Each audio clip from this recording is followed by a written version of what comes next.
복된 아침입니다. 주님의 말씀을 들으러 오신 모든 성도님들 주님의 이름으로 환영하고 축복합니다. 오늘 주님께서 말씀하여 주실 것입니다. 기대하는 마음으로 우리의 신앙을 사도신경으로 고백하겠습니다.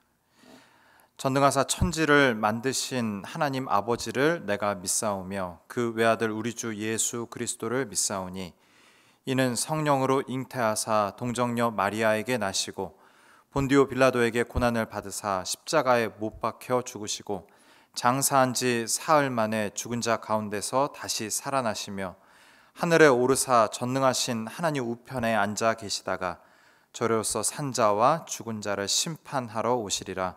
성령을 믿사오며 거룩한 공회와 성도가 서로 교통하는 것과 죄를 사하여 주시는 것과 몸이 다시 사는 것과 영원히 사는 것을 믿사옵나이다. 아멘. 찬송가 288장 예수로 나의 구주 삼고 함께 찬양하겠습니다.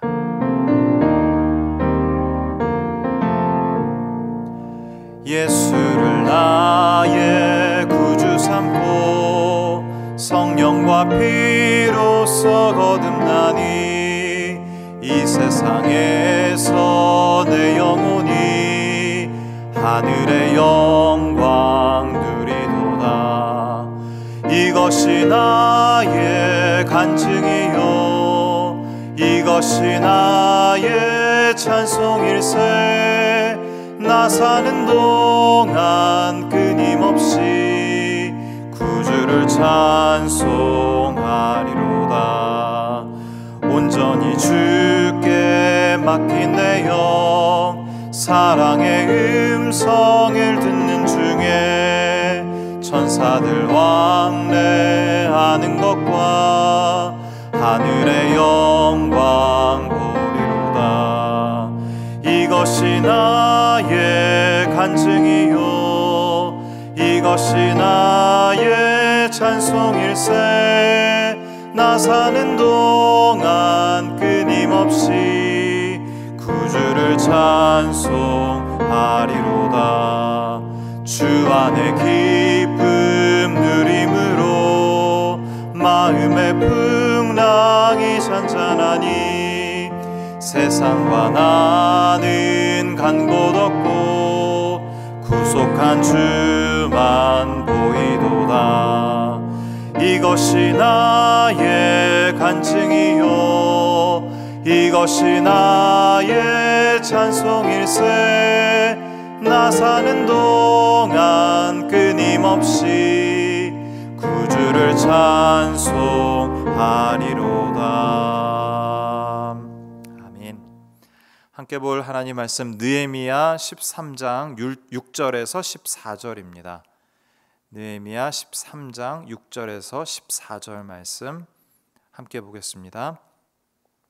그때에는 내가 예루살렘에 있지 아니하였느니라. 바벨론 왕 아닥사스다 32년에 내가 왕에게 나아갔다가 며칠 후에 왕에게 말미를 청하고 예루살렘에 이르러서야 엘리야십이 도비야를 위하여 하나님의 전 뜰에 방을 만든 악한 일을 안지라. 내가 심히 근심하여 도비야의 세간을 그 방 밖으로 다 내어 던지고 명령하여 그 방을 정결하게 하고 하나님의 전의 그릇과 소재물과 유향을 다시 그리로 들여 놓았느니라.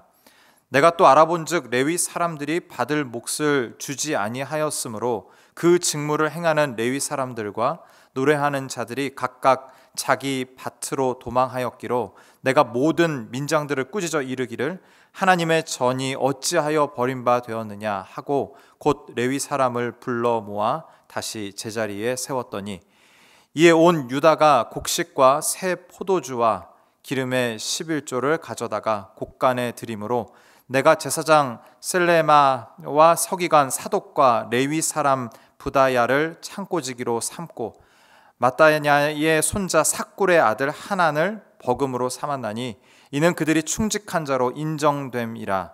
그 직분은 형제들에게 분배하는 일이었느니라. 내 하나님이여 이 일로 말미암아 나를 기억하옵소서. 내 하나님의 전과 그 모든 직무를 위하여 내가 행한 선한 일을 도말하지 마옵소서. 아멘. 느헤미야는 이제 성벽 재건을 완수하고 그가 왔던 페르시아 궁으로 돌아갑니다. 그러나 얼마 지나지 않아 아닥사스다 왕에게 말미를 청해서 다시 예루살렘으로 향했습니다. 예루살렘으로 향한 이유는 예루살렘에서 벌어진 많은 악한 일들 때문이었습니다. 느헤미야는 성벽 재건을 완성한 이후에 하나님과 이스라엘의 완벽한 관계의 회복을 이루어냈습니다. 그러나 그가 돌아가지 않아 얼마 지나지 않아 죄악된 소식들이 들린 것입니다. 그가 추구했던 것은 개혁입니다. 예배개혁, 신앙생활 개혁입니다. 개혁을 사전에 보니까 이렇게 정의를 해놨더라고요. 제도나 기구 따위를 새롭게 뜯어 고침. 보다 구체적으로는 정치, 사회상의 구체제를 합법적, 점진적 절차를 밟아 고쳐 나가는 과정이라고 명시하고 있습니다. 말이 좀 어려운데요. 우리 생활 주변에 있는 모든 것들을 그 목적과 의도에 맞게 더 발전시켜 나가는 것이 개혁이다라는 뜻입니다. 개혁의 특징이 있습니다. 개혁은 단번에 이루어지지 않습니다. 끊임없이 될 때까지 완성이 되었어도 빈틈이 생기고 변질되면 다시 시작해야 하는 것이 개혁입니다. 개혁된 교회는 항상 개혁되어야 한다라는 말이 있습니다. 교회 개혁도 우리의 신앙생활의 개혁도 마찬가지입니다. 개혁의 완성이란 있을 수 없다라는 의미일 겁니다. 느헤미야는 12장으로 마쳤으면 좋았을 뻔했습니다. 12장의 완벽한 성벽 재건, 모두가 다 기뻐하면서 해피엔딩으로 마쳤으면 좋을 뻔했습니다. 마치 예전 디즈니 영화처럼 그들은 오래오래 행복하게 살았답니다로 끝낼 수 있었습니다. 그런데 13장이 붙는 거죠. 13장의 내용은 성벽 재건을 이룬 그 백성들이 하나님으로부터 멀어졌다, 죄를 지었다, 말씀대로 살지 않았다라는 기록들입니다. 13장을 왜 붙여놓았을까요? 완벽하게 끝날 수 있었는데 말이죠. 개혁의 성격을 이야기하고 있는 것 같습니다. 개혁은 단순하지 않고 쉽게 이루어지지 않는다라는 거죠. 오늘 이런 관점으로 본문을 살펴보면 좋겠습니다. 오늘 주시는 교훈을 얻고 그 교훈대로 사는 이 아침이 되기를 간절히 바랍니다. 느헤미야 13장을 읽다 보면 마음에 걸려서 그 다음 구절로 넘어가지 못하는 그런 구절이 하나 등장합니다. 14절인데요. 같이 보죠. 내 하나님이여, 이 일로 말미암아 나를 기억하옵소서. 내 하나님의 전과 그 모든 직무를 위하여 내가 행한 선한 일을 도말하지 마옵소서. 하나님께 자신을 기억해달라는 느헤미야의 요청입니다. 이런 요청은 다윗도 많이 했으니까요. 하나님, 나를 제발 기억해 주세요. 그런데 그 다음 표현들이 이제 걸리는 것이죠. 내 하나님의 전과 그 모든 직무를 위하여 내가 행한 선한 일을 도말하지 마옵소서. 여기서 도말하다는 것은 잘라버리다, 없애버리다라는 의미입니다. 즉 자신이 성실하게 섬겼던 것, 마음을 다해서 섬겼던 그 모든 일들을 잊지 말아달라고 하나님께 요청하고 있는 겁니다. 원문의 뉘앙스는 개정개혁보다 번역보다 좀 더 격한 감정이 담겨 있습니다. 뉘앙스를 살려 번역하면 이렇습니다. 나의 하나님, 저의 선한 행실을 살피시고 저를 꼭 기억해 주십시오. 느헤미야 13장은 불완전한 개혁을 기록하고 있다고 했습니다. 12년 동안 모든 것을 포기하고 또한 거기에 대한 합당한 대우도 받지 않았어요.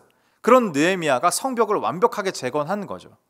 느헤미야 입장에서 다시 이 백성들이 하나님으로부터 멀어졌다라는 소식이 얼마나 그를 공허하게 했겠습니까? 하나님께 따지는 거예요.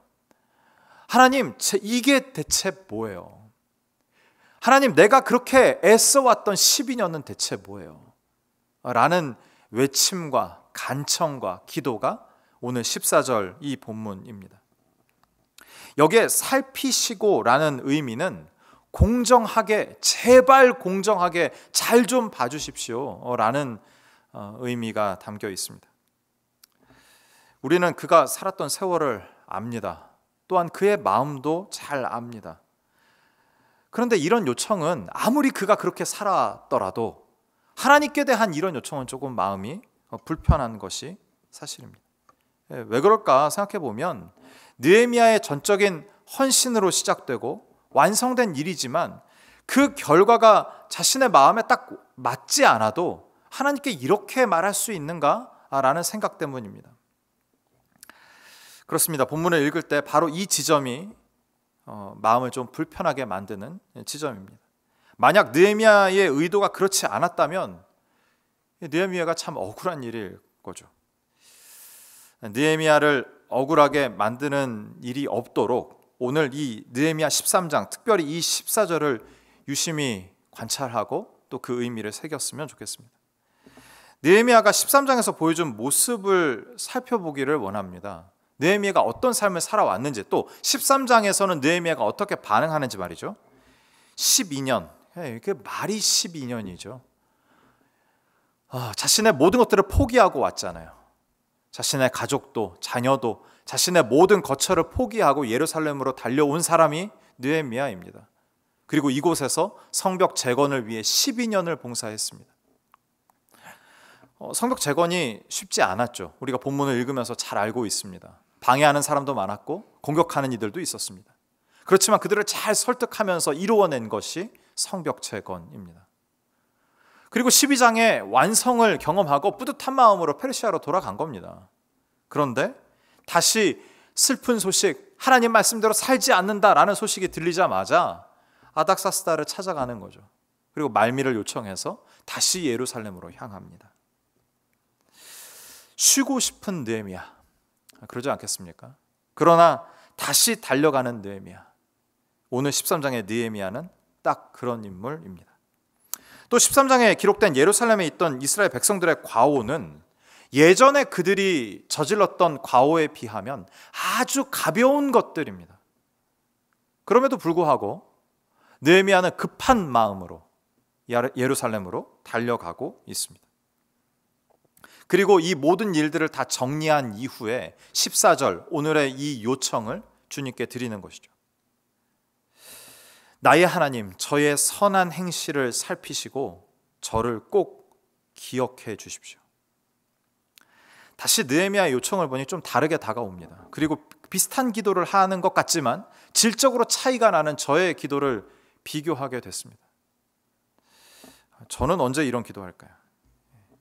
힘들 때, 어려울 때, 내가 원하는 대로 일이 풀려가지 않을 때 이런 기도합니다. 나의 하나님, 저의 선한 행실을 살피시고 저를 꼭 기억해 주십시오. 이런 뉘앙스인 거죠. 하나님 뭐예요? 나에게 왜 이런 일이 벌어진 거예요?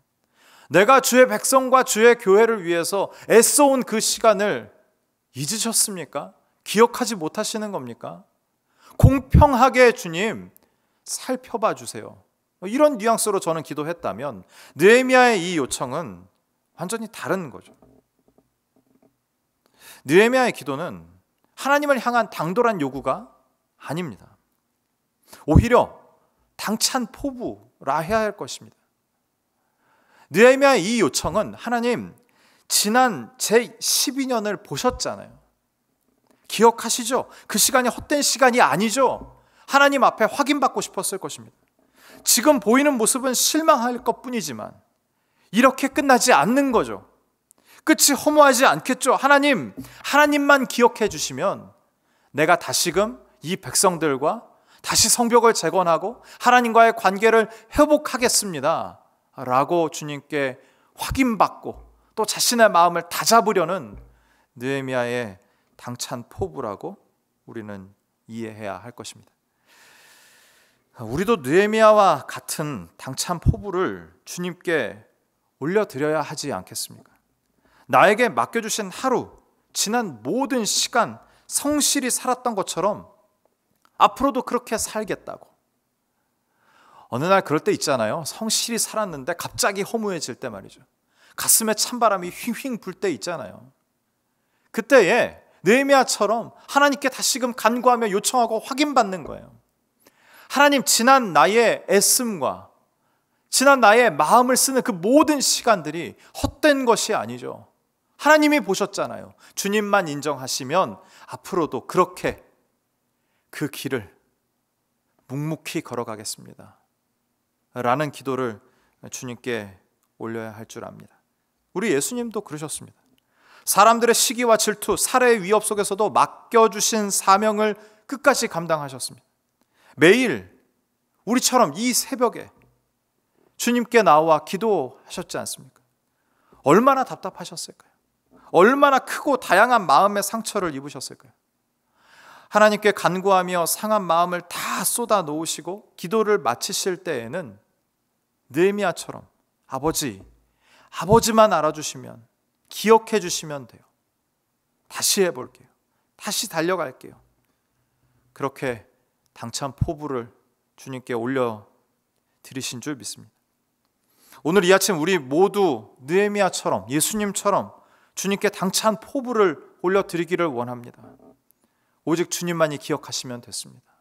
오직 주님만이 알아주시면 내가 그 힘을 얻어서 오늘도 그렇게 살아가겠습니다. 고백하는 이 아침이 되기를 원합니다. 주님께서 힘주셔서 오늘 맡겨주신 복된 일상을 넉넉히 살아가시는 우리 모든 성도님들 되시기를 주님의 이름으로 축원합니다. 기도하겠습니다. 사랑의 하나님, 느헤미야의 당찬 포부를 이 아침에 살핍니다. 주님, 우리도 그와 같이 고백하며 살기를 원합니다. 일상, 사명의 자리, 쉬고 싶고 그 자리를 잠시 떠나고 싶을 때 참 많지만 여전히 나를 부르시고 나를 통해 일하고자 하시는 주님을 기억합니다. 힘이 빠지고 허무해지는 그 순간에 주님을 떠올리게 하시고 주님만이 나를 기억하시면, 주님만이 나와 함께 하시면 그 어떤 것도 필요치 않으니 주여 우리 모두를 기억하여 주옵소서. 우리와 함께 하여 주옵소서. 주님의 동행하심으로 인하여 신실하게 오늘 하루를 살 수 있도록 주님 복 내려 주옵소서. 예수님의 이름으로 기도하옵나이다. 아멘. 두 가지 기도 제목 가지고 함께 기도하고 개인 기도의 제목으로 주님께 간구하겠습니다. 사명의 자리 끝까지 잘 버텨 주의 마음을 시원케 해드리는 내가 되게 하옵소서. 늘 하루 시작하기 전 주님께 영적인 출사표를 올려드리게 하시고 주님이 주시는 힘으로 하루를 사는 복을 누리게 하옵소서. 다 함께 기도하겠습니다.